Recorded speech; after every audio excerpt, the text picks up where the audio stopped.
Hello दोस्तों, welcome to sleepy classes. दोस्तों, myself is doctor Dharmendra Singh. मैं यहाँ से 4-5 साल से इस फील्ड के अंदर पढ़ा रहा हूँ। बहुत बार हमने क्वेश्चन किए साइंस एंड टेक के अंदर, और भगवान की दया से वो यूपीएससी ने भी वैसे ही पूछ लिए, तो बहुत से बच्चों को हेल्प हुई।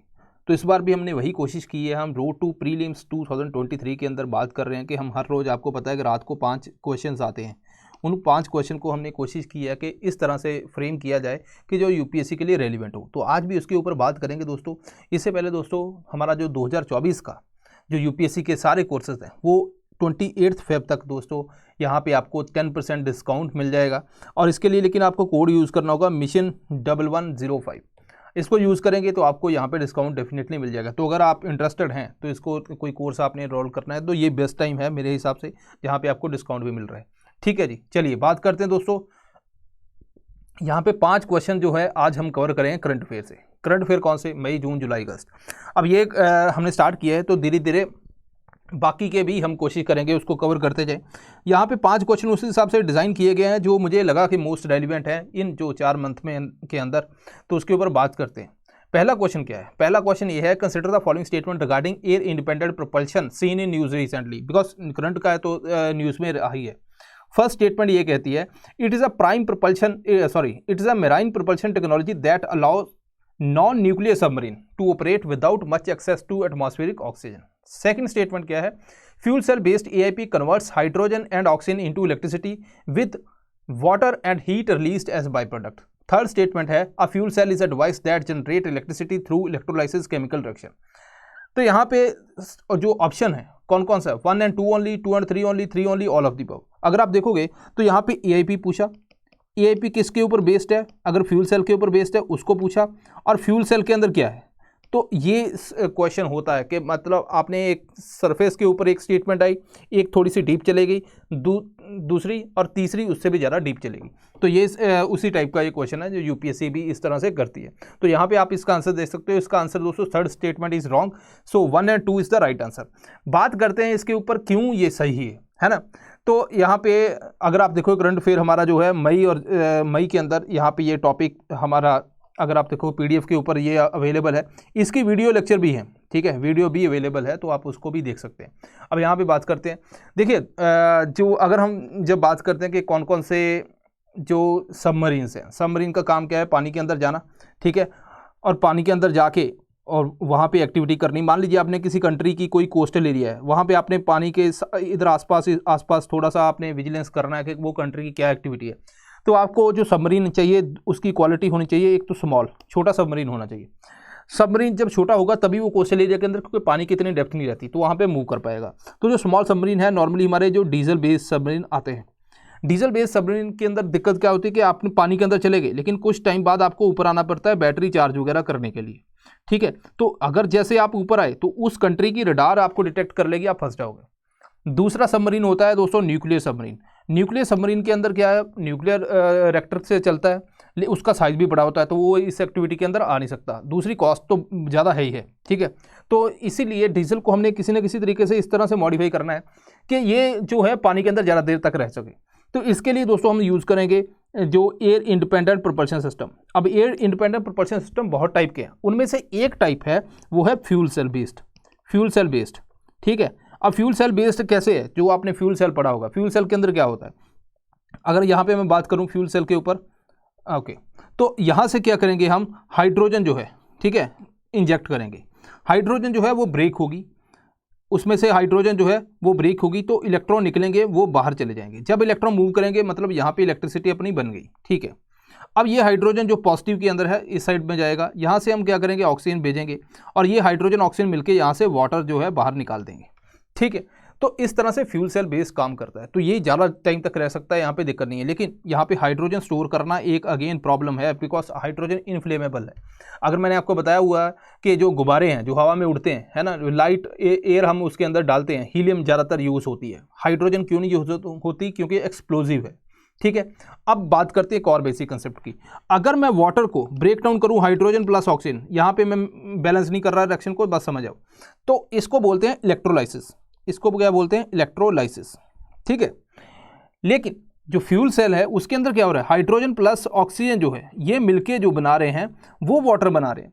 तो इट मीन्स कि ये उससे उल्टा हो रहा है, तो यहाँ पे किसके ऊपर बेस्ड है, रिवर्स इलेक्ट्रोलाइसिस के ऊपर बेस्ड है, ठीक है जी। तो यहाँ पे आपको ध्यान देना है, तो जो अपनी थर्ड स्टेटमेंट थी उसके अंदर इलेक्ट्रोलाइसिस यूज़ किया तो वो स्टेटमेंट गलत है, ठीक है दोस्तों। तो यही दोस्तों इसके ऊपर है जो क्विक इन्फॉर्मेशन है। आप अगर वीडियो देखोगे जहाँ पे हमने करंट अफेयर, वहाँ तो बहुत डिटेल के अंदर बनाए हुए, ठीक है। अब यहाँ पे DRDO ने बोला कि हम क्योंकि हाइड्रोजन एक्सप्लोजिव है तो हम innovative phosphoric acid fuel cell technology लेके आएंगे जो ज़्यादा लॉन्गर लाइफ एंड एफिशिएंसी देगी। जब आएगी उसके ऊपर बात करेंगे, और इसको लिए आपको हाइड्रोजन स्टोर करने की जरूरत भी नहीं पड़ेगी। सेकंड क्वेश्चन देखिए, सेकंड क्वेश्चन ये कहता है recently ministry of civil aviation has launched air space map of India for drone operations, which among the following statement is और are correct in this context.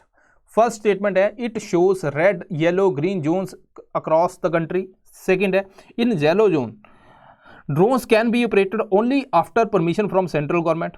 Third है red zone is the no drone zone within which drones cannot be operated in any condition। तो first statement है 1 only, 1 and 2 only, 1 and 2 and 3 only, 1 and 3 only। चलिए अब इसमें से कौन C correct है, तो यहाँ पे अगर आप देखोगे तो फर्स्ट स्टेटमेंट इज राइट, ठीक है।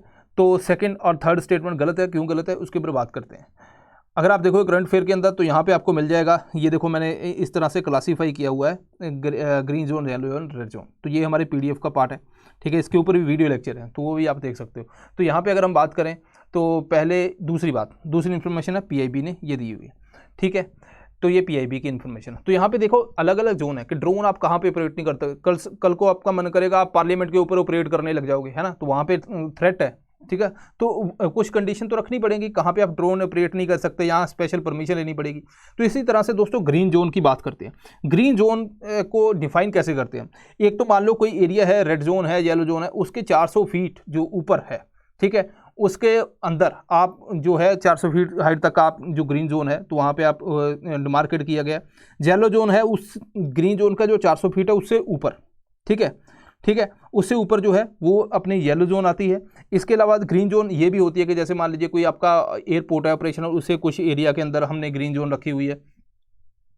इसके अलावा रेड जोन को हम नो ड्रोन जोन कहते हैं। अब यहाँ पे परमिशन की बात करते हैं, ठीक है। यहाँ पे कोई खास ग्रीन जोन के अंदर अगर एक स्पेसिफिक वेट तक ड्रोन है तो कोई दिक्कत नहीं है, लेकिन येलो जोन के अंदर आपको कंसर्न्ड जो एयर कंट्रोल अथॉरिटीज़ हैं उस एरिया की, उससे परमिशन लेनी पड़ेगी। रेड जोन उसके अंदर आप ऑपरेट नहीं कर सकते, बस एक ही कंडीशन के अंदर कर सकते हो, आपको सेंट्रल गवर्नमेंट से परमिशन लेनी पड़ेगी। तो अब हम क्या करते हैं, यहाँ पे चलते हैं। पहला तो red yellow green zone declare किया, ये तो हमें पता चल गया। Yellow zone can be operated only after central government, नहीं ये रेड जोन को ऑपरेट कर सकते हैं, है ना, सेंट्रल गवर्नमेंट की परमिशन में। रेड जोन के अंदर क्या है, आपको नो ड्रोन जोन तो है, बट यहाँ पे लिखा है किसी भी कंडीशन के अंदर हम उसको ऑपरेट नहीं कर सकते, ऐसा नहीं है। हम ऑपरेट कर सकते हैं जब सेंट्रल गवर्नमेंट की परमिशन मिल जाए, ठीक है। ओके, तो ये है कुछ चीज़ें जो इसके ऊपर मैंने बात की, लेकिन हाँ ये आप जो ये बना हुआ है कि यहाँ पे आपको पूरा टेबल बना के दिया हो, इसको भी आप देख सकते हो, तो ये इजी रहेगा आपकी अंडरस्टैंडिंग के लिए, रेदर देन कि आप पूरी ये इस तरह से पढ़ो, ठीक है। थर्ड क्वेश्चन देखिए, consider the following statement regarding critical information infrastructure. First है it is defined under information technology act of 2000। Second है government has power to declare any data, database, IT network और communication infrastructure as critical information infrastructure. Third है IT resources of ICICI Bank and HDFC Bank are declared as critical information infrastructure. 1 and 2 only, 2 and 3 only, 1 and 3 only, all of the above। तो यहाँ पे आप अगर try करोगे तो यहाँ पे आपको पता चलेगा ये सारी की सारी स्टेटमेंट दोस्तों सही है।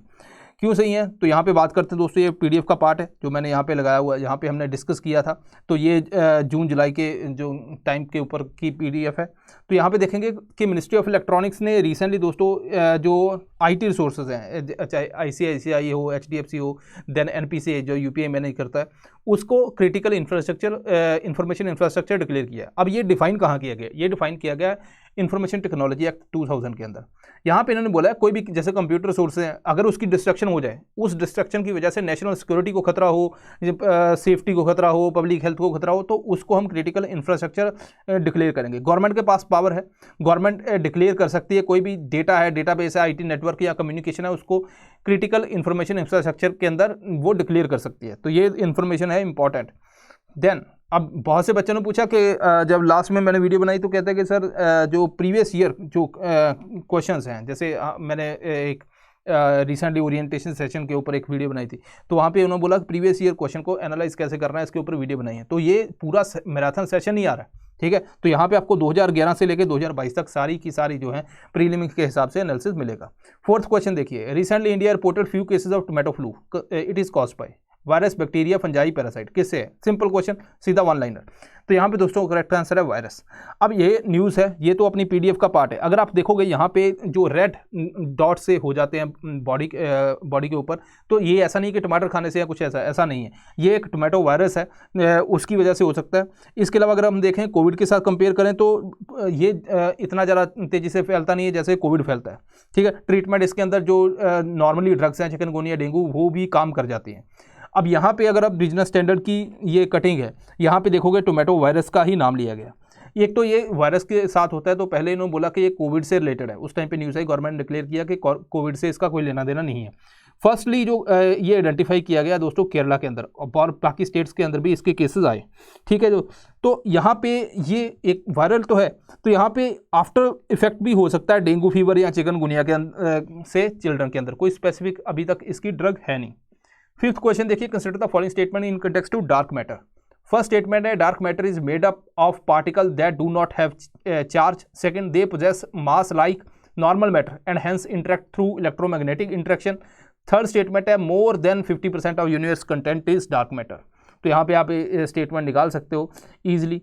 तो अब ये देखो, अगर आपको थर्ड स्टेटमेंट इनकरेक्ट है तो यहाँ पे आपका 50-50 बन गया, तो फिर यहाँ से 50-50 के ऊपर आप चांस ले सकते हो। ओके, तो यहाँ पे जुलाई के अंदर हमने इस करंट अफेयर को कवर किया था, द हिंदू के अंदर आर्टिकल आया था।